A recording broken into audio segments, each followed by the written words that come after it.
So if you were to say to an entrepreneur or founder out there who is either starting out or who's new in the industry, what is something concrete that they have to figure out? Because let me give an example. And a founder out there who's saying, hey, I have an idea. I don't even know how to communicate this to people because it's not fully fleshed out yet. Mm-hmm. What can you say to them to this is what you need to get first before going out to talk to people that you have to figure out for yourself? So I would say first understand what problem you're solving, right? And then also understand why are you passionate about that problem you're solving? And the passion piece is so important because throughout your entrepreneurial journey, it's going to be filled with highs, but especially in the beginning, there's going to be a lot more lows than there are highs. And that passion is what's going to help you get through those lows, right? So that's the first piece. And then I will say the second piece is to understand your why. And I think your why aligns with your passion and what keeps you passionate and why you're doing what you do, because your why is also going to help you understand, okay, you know what, I'm at a low right now, or I don't have the funding in an account, or all these investors and judges and even mentors are calling my baby ugly in terms of what I'm building, but this is why I'm doing it. And I understand why, and I'm going to keep doing it because I know why it's so important, because I understand the problem that it's solving.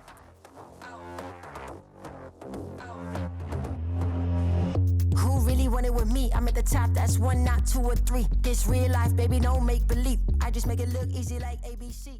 Welcome back to Student Entrepreneur Season 3. I am your host, Zeke Wanganga, and your favorite storyteller around the city.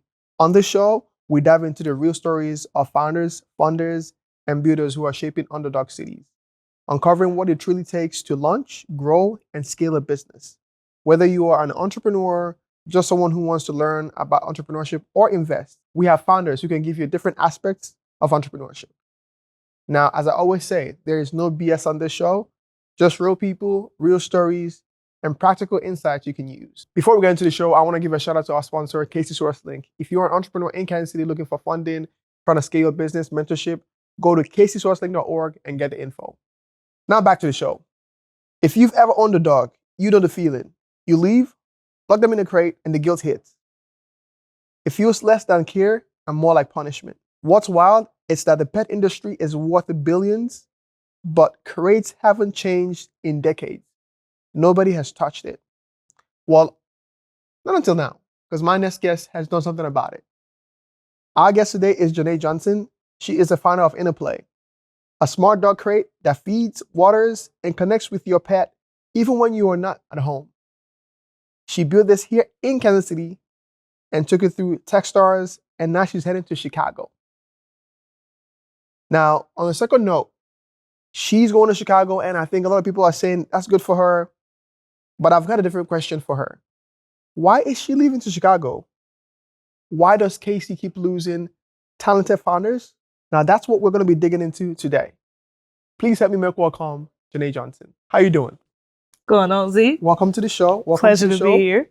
And for those who don't know, I've known you since college, since 2018, 2017. And this is actually our third interview. So 3P. Third time's the charm. Third time's the charm. Got me in the hot seat. I'm ready. I got to bring you back in the hot seat because you've stayed again for so long. But for those who don't know you as well as I do, give them just a brief bio kind of your journey and how you got to where you are today. For sure. So I was originally born and raised on the south side of Chicago, and I came over to Kansas City on a Division I athletic scholarship at the University of Missouri, Kansas City. And what really brought me to UMKC was not only what a full ride would do, but it was also the opportunity to major in entrepreneurship.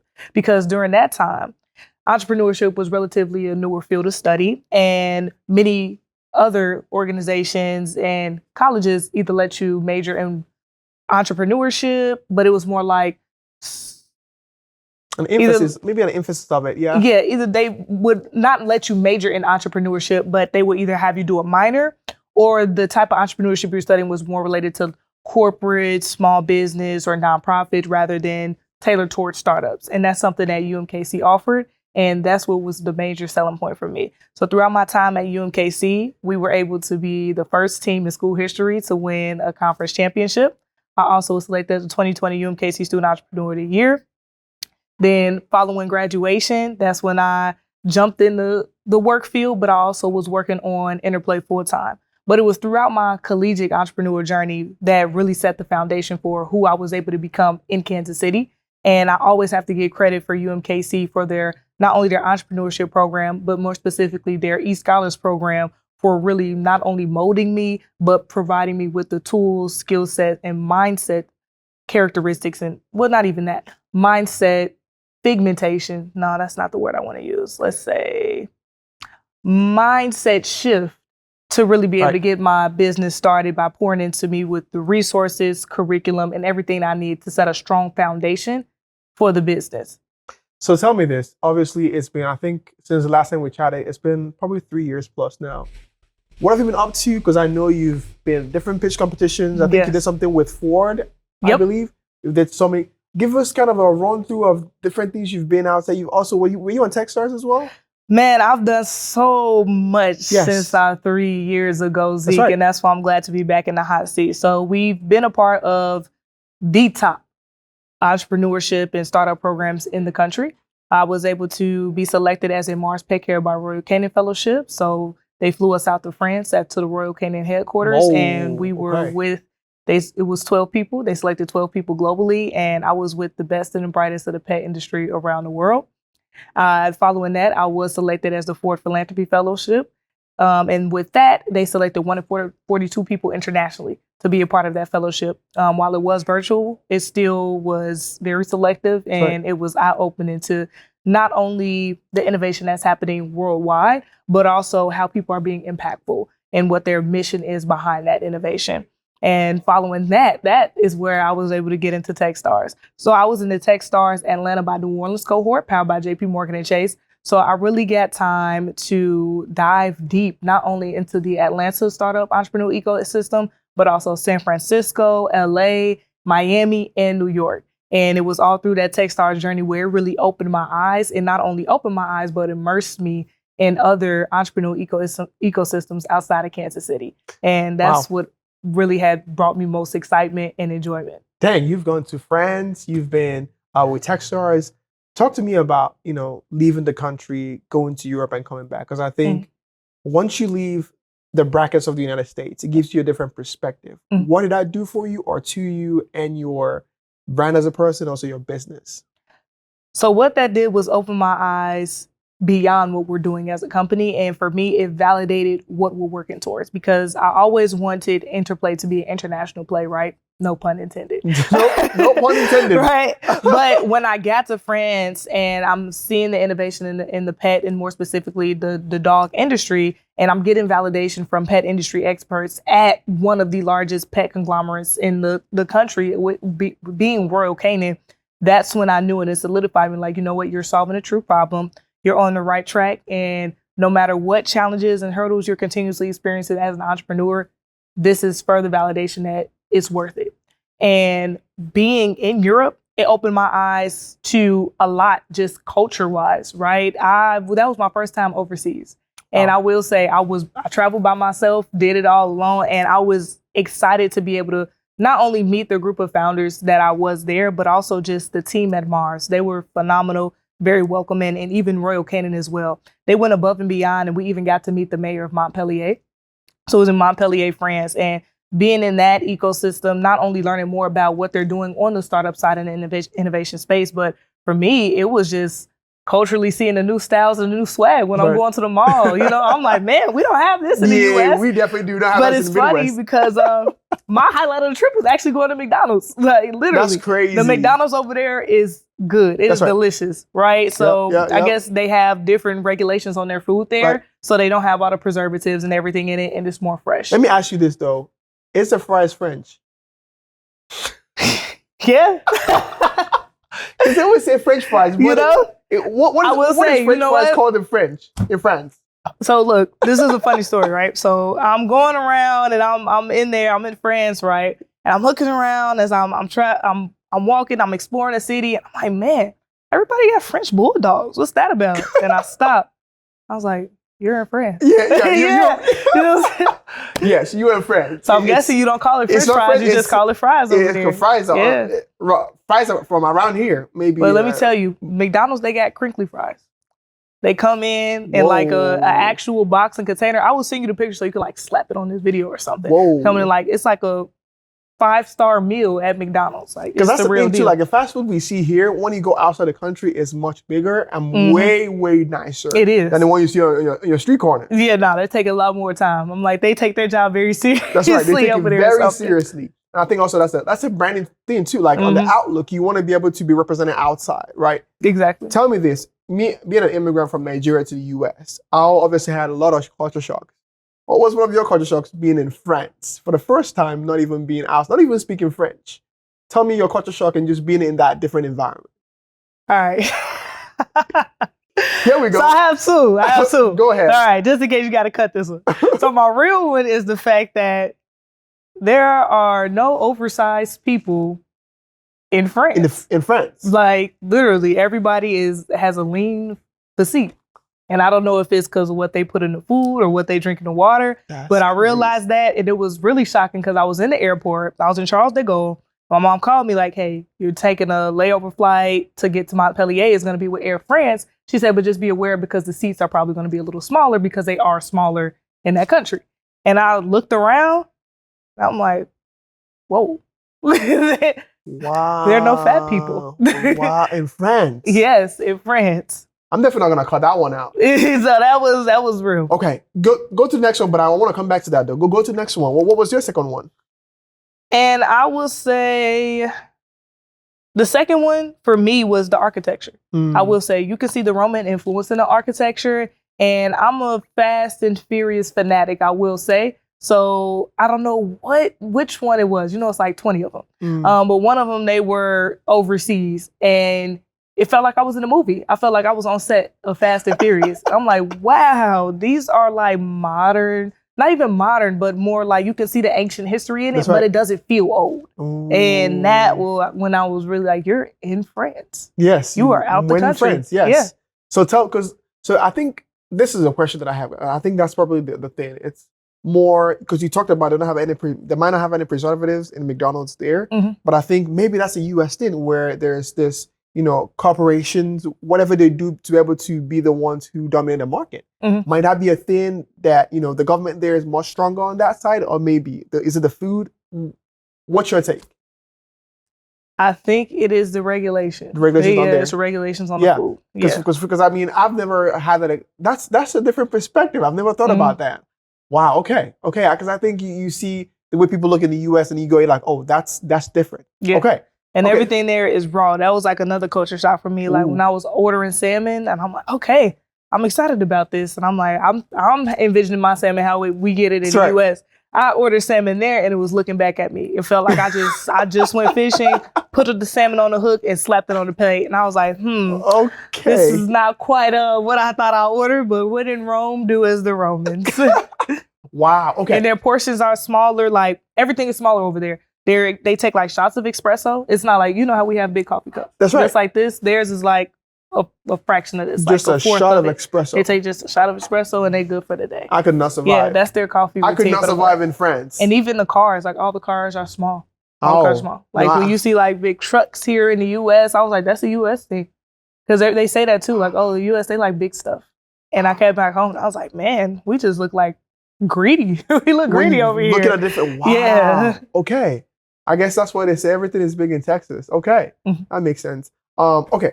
So now fast forward. So with all you've been doing, pitching, what have you learned that has worked for you? Because I think you've been successful, or I think I'll start with this. Because you've been able to go into a lot of pitch competitions in Kansas City. Yes. And then now you're able to go outside of KC. How did you do that transition? Because most people kind of get stuck. So for me, I would say I leaned on the university a lot when it came to those pitch competitions. And what I can say is I used my student status until I couldn't use it anymore. And they have a lot of pitch competitions and funding opportunities tailored towards students. And a lot of that is in the form of a pitch competition. And for me, I was able to start here locally in Kansas City, run through the pitch competitions, strike fire with it, catch a lot of traction, and also become really, really, really good at it, to the point where when I was competing nationally, I received so much valuable feedback from Kansas City. And I love how Kansas City didn't hold back, right? Just because I'm a young, aspiring entrepreneur, freshly 18, turning 19, and they did not hold their tongue with the feedback, how I can improve, and what I needed to know to continue to make this a viable business. And I think that helped mold me into the competitive pitch competition, I guess you can say, champion that I turned into on a national scale. So when I was going and I'm competing against people from, let's say, the Yales, the Harvards, and these larger universities, and I'm winning, they're kind of looking at me like, well, where did this underdog come from? Like, wait, what's the name of your school again? Right? This like, wait, Kansas no more. UMKC. Yeah, they're like, what is UMKC? And I'm just here proudly representing for the university. Yeah, we have a good program too. That's right. Have you ever been at a pitch competition where you had to switch your pitch or change something on the dime because of something you heard or seen? Or are you go the way you are and then you just go? Man, yes. And that was the toughest pitch competition I've ever been in. And it was a humbling experience, I will say, but in all the right ways. When I was at the Rice Business Plan competition, that's the number one business plan competition in the country. And I'm competing against people from Harvard, from Princeton, from Rice. These are all like top entrepreneurship and universities in the country in general, right? Ivy League schools. Yes. And they give you feedback on the spot. And you have to apply that feedback the next day. Like literally, they give you so many feedback. It's a decent amount of judges. I say about 20 judges in the room. And they give you these forms. They fill out the forms after your pitch. And it's on you to make all those changes and revisions that you need. And they gave us these sessions. So the first one was like a trial run before we actually started the competition. And I came in with a chip on my shoulder, right? I just won all these competitions.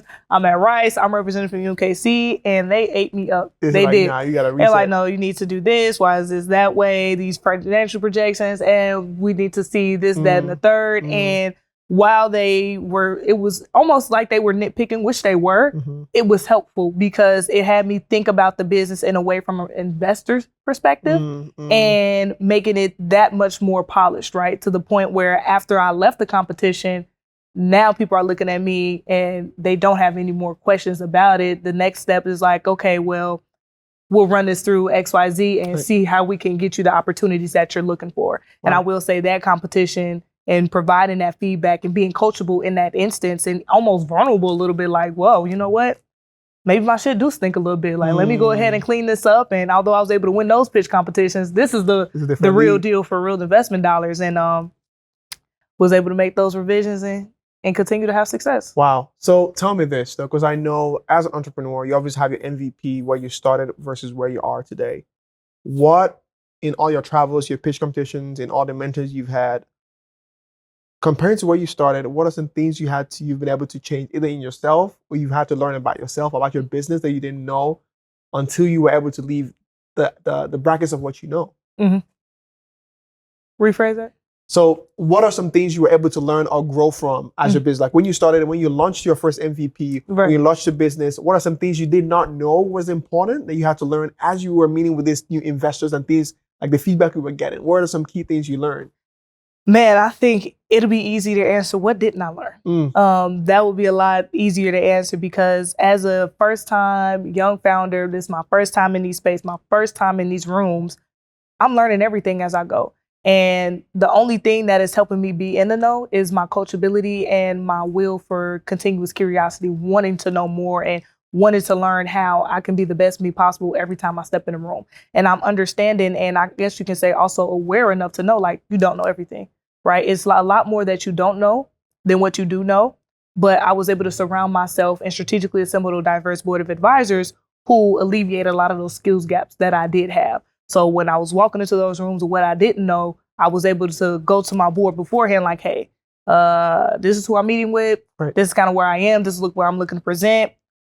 How can I make sure that everything is ready and in place so I don't make a fool of myself, essentially? And I was able to get that feedback. And even then, while I got that feedback and I was able to still present in a very impressive manner, it was even more feedback from them that I was receiving and continuously to reiterate it, right? As an entrepreneur, you're always changing, you're always pivoting, and you're always finding ways to continue to elevate, right? Because you have to be comfortable being uncomfortable. And I think that's the way to continue to not only succeed, but to see growth throughout your journey. So if you were to say to an entrepreneur or founder out there who is either starting out or who's new in the industry, what is something concrete that they have to figure out Because let me give an example. And I found out there who's saying, hey, I have an idea. I don't even know how to communicate this to people because it's not fully fleshed out yet. Mhm. What can you say to them to like, this is what you need to get first before going out to talk to people Right. that you have to figure out for yourself? So I would say first understand what problem you're solving, right? And then also understand why are you passionate about that problem you're solving. And the passion piece is so important because throughout your entrepreneurial journey, it's going to be filled with highs, but especially in the beginning, there's going to be a lot more lows than there are highs. And that passion is what's going to help you get through those lows, right? So that's the first piece. And then I would say the second piece is to understand your why. And I think your why aligns with your passion and what keeps you passionate and why you're doing what you do, because your why is also going to help you understand, okay, you know what? I'm at a low right now, or I don't have the funding in an account, or all these investors and judges and even mentors are calling my baby ugly in terms of what I'm building, but this is why I'm doing it. And I understand why, and I'm going to keep doing it because I know why it's so important, because I understand the problem that it's solving. Wow. So I have so many questions because I feel like you have been able to leave the outskirts of Kansas City. You know, we in Kansas, but you've been outside of Kansas. So let me ask you this. Looking at, as you're building your company, what is one question an investor has asked you, or two questions they've asked you that shook you to your core that you didn't expect, that you had to like figure out maybe on the spot, or you had to go research and come back and answer? Yeah.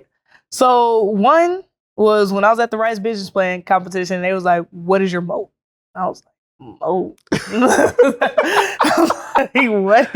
What are you talking about right now, right? But really that was just a different version of saying, what is your, I guess you can say a more high level way of saying, what is your primary point of differentiation, right? What keeps you competitive in the marketplace? What are you doing that other people aren't doing, right? So I was able to say, okay, my moat, we'll circle back, right? Because it was still in the preliminary rounds, and I'm on Google like, the hell is a moat? And I'm like, oh, okay, that's what they're talking about. Oh, okay, great. Yes. And I would say another one is around probably some more of the technical components as it relates to, what can I say? What is another one that stumps me? Because I will say I've gotten pretty good at maneuvering around questions and circling back later. But I will say it definitely was moat. That's off the top of my head. And I think a second one. If you were to say though, so let me shift the gears a little bit. If you were to say, if someone were to ask you, something you don't know, are you able to on the moment switch on it, or do you what is your best feedback if someone asks you something you don't know anything about, for you to be able to progress to the next stage? So for me, it's one, making sure I understand what they're saying. Then I will either answer to my best knowledge, or I would say, you know what, that's a wonderful question. That's something that we'll continue to look on our end, and we'll continue to do that as we grow the company. We'll continue to find out more. Exactly. Yeah, exactly. We'll continue to work on that moat for sure. I'll let you know when we'll get it all figured out. Then I found a definition, so I said, oh, we have the moat. We have the moat. We have the moat. I found it. This is how I should have answered that question. I found the moat. Yeah. But so when I see you in the, in the ecosystem or outside, I know you have a full life. You work. You also have your startup, but also you have a friend group. I think different people see you as different persons, right? What is one side of you that people don't really see when you go into work mode, or what side of you that you go into that, that's in the zone that people don't see, that you have to fight through things? Because I know as an entrepreneur, it's not easy at all. We might put being for, because you have to be bold. You got to be bold every single day, but it's hard. What is that other side you have to kick in when it's not working that people don't know about, and you never talk about? I would say for me, it's remembering who you are, especially because when you're constantly hit with rejection, when you're constantly told like, no, not right now, or you're not far long enough, or we don't think the timing is right, or we're going in a different direction, your company doesn't align with what we're looking to invest in right now, and you're constantly hearing no after no after no. You have to remember not only who you are, but why you're doing what you're doing. And I think that's a point that I did hit this year. And it got to a point where I was at a low. And I really was thinking, like, is this even something that I can continue, just worth me continuing to work on and dump this amount of time in? And it was my mom that really was listening to me vent. And she was like, do you hear yourself talking right now? I was like, yeah, I just kind of feel like a failure. Everything isn't necessarily going as I was hoping it would this year. And we're getting rejection after rejection after rejection. And we're in a tough spot. And she was like, you do realize all that you accomplished, right? Like, you've been in the best programs in the country, in the world for this startup. She said, you've been nominated. Like, you've been the 2020 UMKC Student Entrepreneur of the Year, one of the top startups to watch. She said, you were in Techstars. She said, these aren't accomplishments that everybody can say they've achieved. There's a reason why you have it. And it was in that moment where I was like, you know what? Okay, I guess it's like hearing it from somebody who is on that journey, who is in the fight with you and understanding, like, okay, well, it's different hearing it from somebody who's seen it and knows what you're going through firsthand and is able to pick you up at that moment of low and remind you, like, no, you actually the shit. Yes. And there's a reason why you're doing this, and there's a reason why you've had this traction. And although you're at a low right now, it's doing nothing but preparing you who you're destined to be. And that's who I had in that moment. And I think another reminder is just who you have yourself around, right? Like, I'm so strategic, and I'm even more excited that I was able to strategically select who I've had in my circle and who I've had on this journey with me through Interplay, because even my mentor, Lee Walter, I got to give him a shout out every time. And he reminds me sometimes myself, because you can get so caught up in what you're doing and you have these expectations to yourself that you don't realize the gravity and the magnitude of the accomplishments that you've achieved. And I realized this when I sat down with him and I had coffee, and I was telling him about me transitioning to Chicago and the things that we had coming on with Interplay. And I was telling him how we got approved for a patent, and I was going on with the next steps in terms of what we need to do with the company. And he stopped me dead in my tracks and was like, do you not realize what you just said? I was like, yeah, we got a patent, and then now the next steps is I need to meet with this. He was like, stop. He said, you have a patent. He said, how many people do you know with a patent? I was like, oh, well, not many. He's like, okay, let's take it one step further. How many African-American women do you know with a patent? I was like, not many. And he was like, okay, now how many African-American women who were former athletes do you know with a patent? Oh, that's an even narrow. And I was like, well, I think it's just me that I actually know. That's right. He was like, that's a big deal.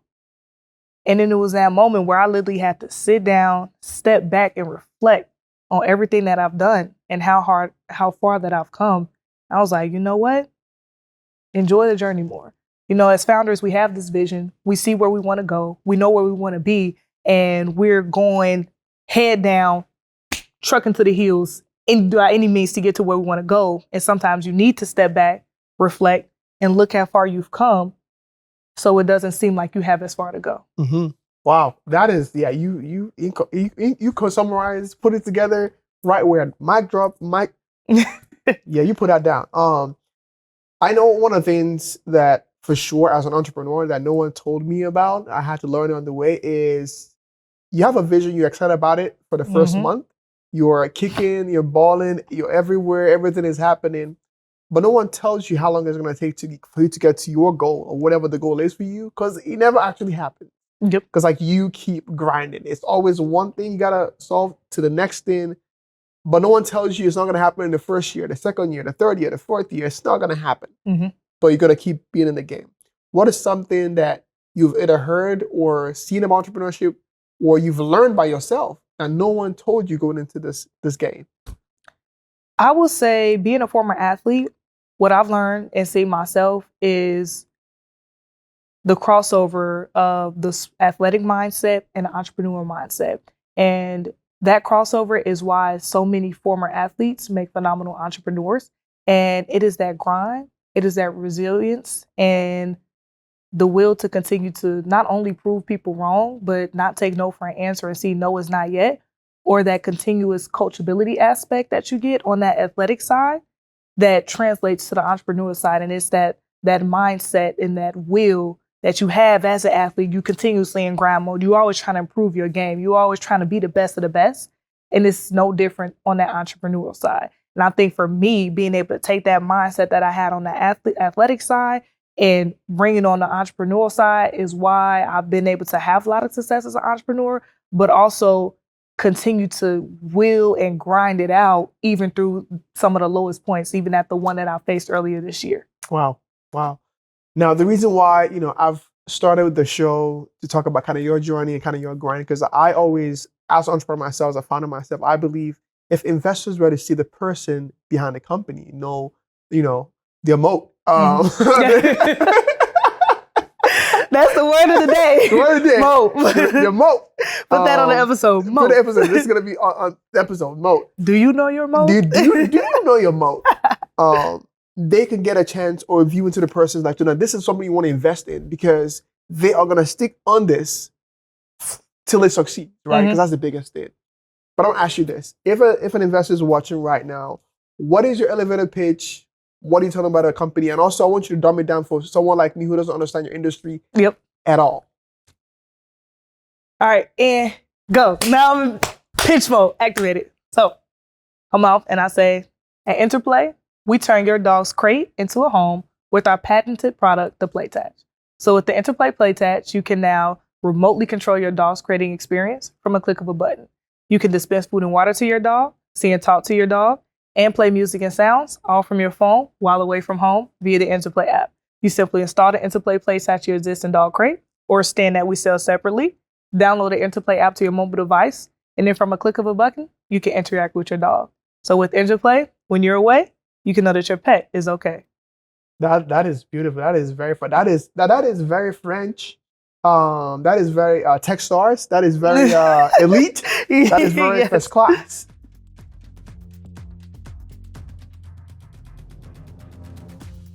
That was awesome. So tell me this, who is your target customer? And also tell me about your fundraising efforts. Like are you raising grant funding or what's your strategy in that as well? So right now, first question. Yes, first question. What is your target customer? Who is the main person? What would be where this platform works the most? People who want to be able to pay for it.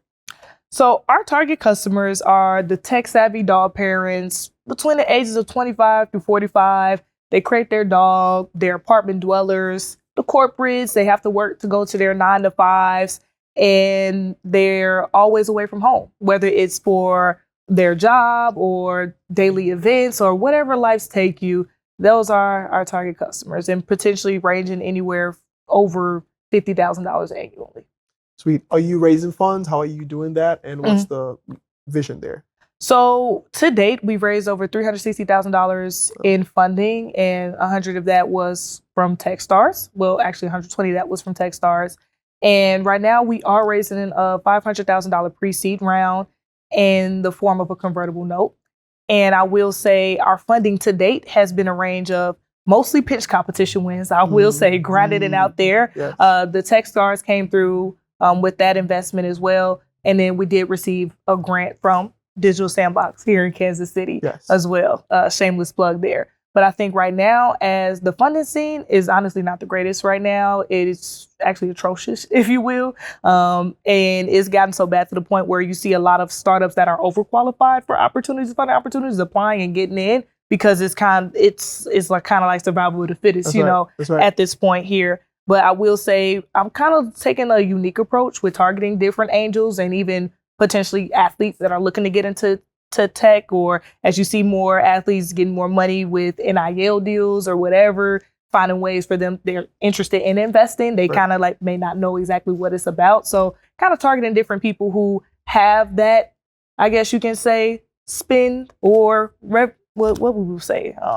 Income that they have in. Yes, have that extra income. Yep. Spendable. Disposable. Yeah, there we go. They have that disposable income. Using. Yeah, exactly. You know what I'm saying? They have that disposable income. They have the disposable income, and they're looking to invest or find other ways to diversify their investment portfolio. Okay. There. So that's what I've been finding a little bit success in our strategy, and I'm hoping that at least the initial investment that we did receive will be able to launch our pre-order campaign so we can get that revenue, which will make it easier for us to continue to fundraise. All right. So Chicago, you are moving to Chicago. How and why is that move important for you and your business and your startup? Walk me through that. So the opportunity presented itself in a unique fashion and facet. I was looking for employment, And I was looking at entrepreneurial support organizations here in Kansas City. And unfortunately, I wasn't getting the love that I was hoping for, or I wasn't able to secure any position here successfully. So I started looking outside of Kansas City. Why is that though? Why weren't you able to secure what you were looking for? What kind of stuff were you looking for? Just walk me through that. So I was looking for organizations that allowed me to not only work on Interplay, but to indulge myself in the entrepreneurial ecosystem here in Kansas City, because I felt I've already been active in it. I've already done a lot of work here. So why not get paid to do it? Or at least find a position where I can continue to make an impact and continue to help entrepreneurs like myself, where I can not only help you, but I can relate to you because I'm still doing my entrepreneurial endeavors in itself. And the market is competitive right now. And unfortunately, a few things didn't come through. I didn't hear back or didn't get certain opportunities that I was hoping for. So I kept applying, because one thing about it, the bills are going to keep coming and they still going to be due, whether I have a full-time job or I'm an aspiring entrepreneur or not. And 1871 popped up for me, and I was literally throwing shit at wall, small shit at the wall to see what sticks. And I was like, okay, let's see. I'm probably not going to get it here back, but hey, let's figure it out. And I heard back. And Rachel Fuelborn, she's the chief product officer at 1871, emailed me and essentially was like, hey, I've seen the work that you've done in Kansas City. You're a Kansas City community legend. I would love to consider you for this position, but you need to relocate to Chicago.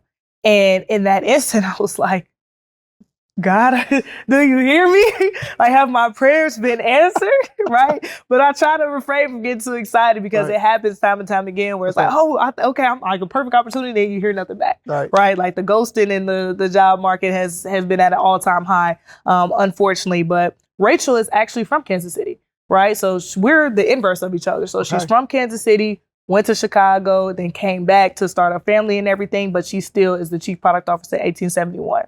So she came back about 3 years ago in like 2022. She reached out to me because she's seen me in some articles here locally in the Kansas City entrepreneurial ecosystem and was wondering if there was anything here similar to 1871 that she can kind of get involved with or connect with. So I sent her few list of things that we have in Kansas City. I'm like, not quite 1871 yet, but give us some time and we'll be in that direction. You see, we're trying our best over here. Yeah. And from there, we stayed connected, definitely. So once I heard from her, we moved through the position, and how it worked was I was applying for the director role, and I didn't end up getting that role because they went with somebody that had 15 years of experience. Cool. I can't compete with that at all, but I made that much of an impression, and she loved me enough and respected my entrepreneurial background enough to see value in what I can bring to the organization. And she was like, hey, we have a program manager position opening up, and I think you'll be a good fit, and it'll give you that experience that we feel like you've lacked for the director role. I was like, oh, okay. You know what? Let's do it. Where do I sign? And it was a no-brainer for me, because that was the first interview where I felt like I didn't have to live a double life. Like on the interview, Rachel immediately was like asking me questions, of course, tell me about yourself and what do you have doing. And then her next question was, okay, so where are you with Interplay? Right? And I was transparent with her. Like, you know what? We're at a point where I kind of still need to pay the bills, but I'm still working on it and doing what I need to do. And we're looking to kind of get a reset. And she's like, okay, perfect. Like 1871, we'll be able to help you with that. You'll get in front of the right people that you need to meet for that as well. But that'll probably come after about the first, 30 to 60 days on the job, once you get acclimated with everything you're supposed to do. I was like, oh, I love it here. This is already, and I haven't even started on the first day. That's right. And it was providing me with an opportunity to be unapologetically myself.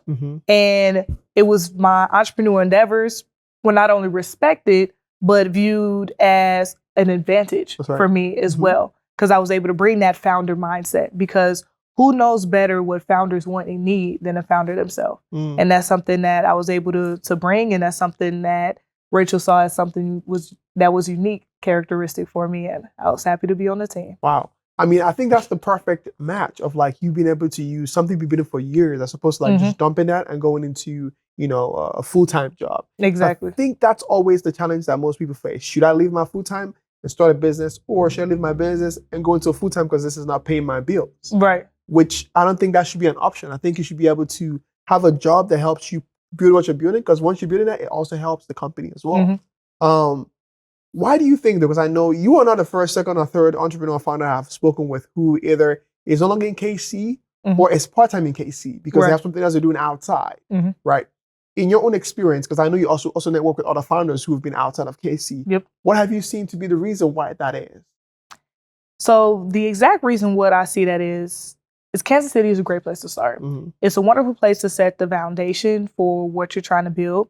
And it's a wonderful place for you to be a big fish in a small pond.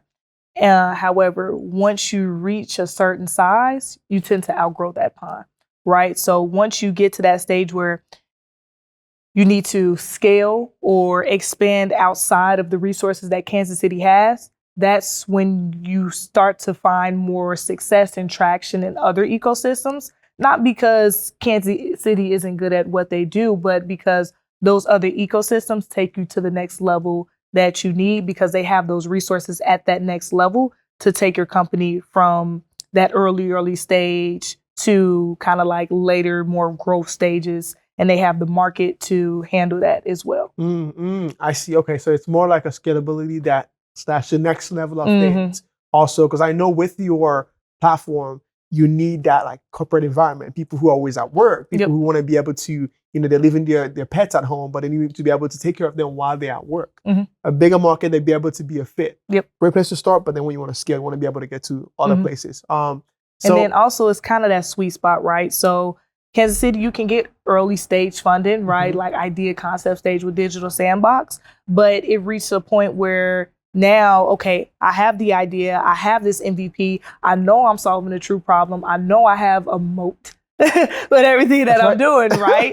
And it's like, okay, well, but I'm still pre-revenue and I don't have any customers quite yet, but I need some additional funding to help me overcome that hurdle to do whatever it is I need to do, whether it's a few put some dollars into marketing or grow my team on software development to officially get it launched in whatever store I need or whatever it is. But you can't, it's like the chicken and the egg problem, right? So you can't get that funding without having the revenue, but it's like, I need that funding to get the revenue, right? And it's that sweet spot where it's like, okay, well, what about that company that's ready for like an accelerator? They can use accelerator funding or they need just that boost to get over that hurdle so they can, be qualified for that angel and VC investment. And that's something that Kansas City does lack. Wow.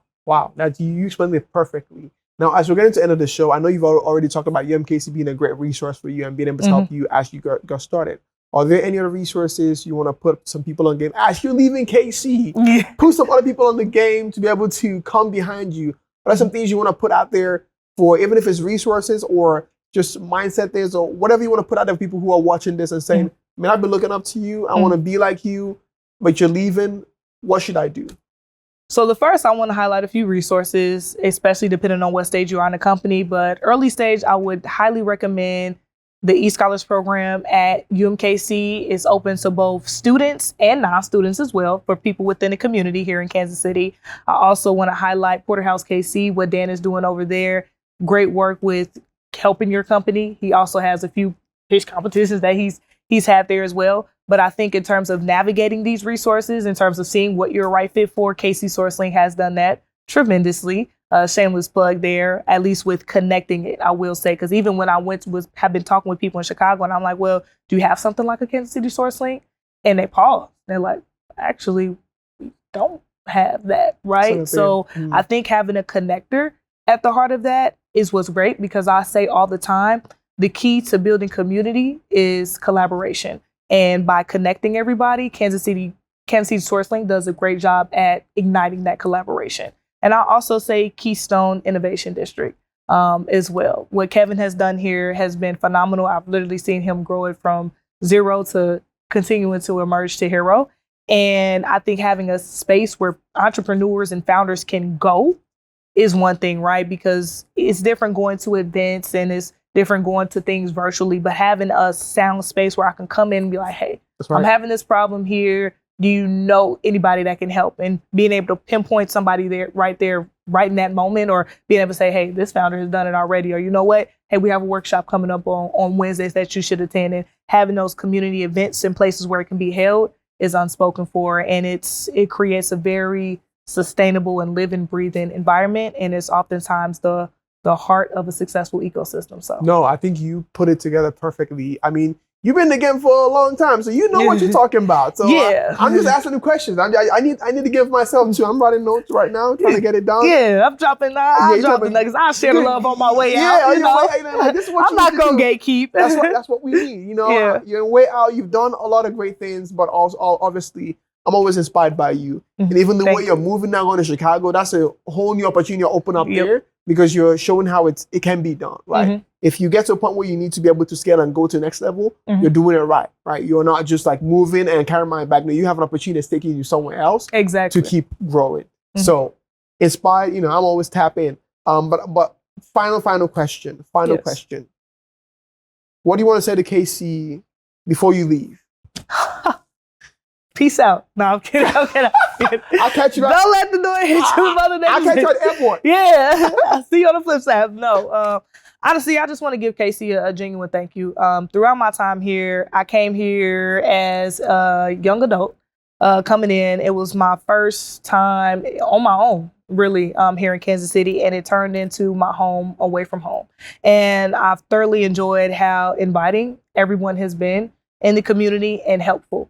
Right. And oftentimes when you go to some other dog eat dog world communities, it's like, well, we can help you if, and that's not the thing here in Kansas City. Mhm. It's how can I help you and what can I continue to do to make sure that you achieve what it is that you're trying to achieve? Or if I can't help you, actually, I know the perfect person who can. So having a community and being surrounded by people like that has been nothing but good to me, especially as I've been able to continue to grow up, essentially, right? I was 18 when I started, and now I'm 25. So I have Kansas City to thank for kind of molding me into an entrepreneur that's been able to have success not only on a national platform, but an international stage as well. And I think the foundation that Kansas City has not only set, has molded me and helped prepare me for who I'm supposed to be and will continue to grow to be. So that is my thank you. Fabulous. Jonaie, thank you for being on the show. Thank you Thank for you, Z. being in KC and spending this amount of time with us. I know you're not going away because you're in Chicago, is right next door. Obviously gonna be back because I believe there's always your first home. You're gonna come back and rock with us every now and then. So, It's always. and I'm gonna make sure you do that. I'm gonna be like, yo, we gotta pull up because you can't forget us back here now. Yeah. But thank you so much for being on the show. Thank you for sharing your wisdom and being able to share nuggets and not just be a gatekeeper, because that's the biggest thing. Because I've come to you when I was setting my ULA map. I was like, yo, I don't know what to do with this. Help me out. Yep. And you put me down like, yo, you're going to start here. And I got my first, digital sandbox. I got that in the back, There we go. I got me Pure Pitch Rally and all these things. Talk were because to me nice. I was, Yeah. it was because I was able to rock with you, right? Yep. But that's what we need. So thank you for all you do. Thank you for being an inspiration, always learning. And for those who are watching from home, you know what time it is. Another New Entrepreneur episode. I'm your boy Zeke Wanganga. Subscribe, share, let people know. And if you've not subscribed by this point, what you doing though? What you doing? Where you at? All right. Thank you guys for tuning in today, and I'll see you guys on this episode. Bye-bye for now. I'm dripping, it's working. Around the clock, I get to it. Don't take no breaks, I just do it. Just watch me work, I prove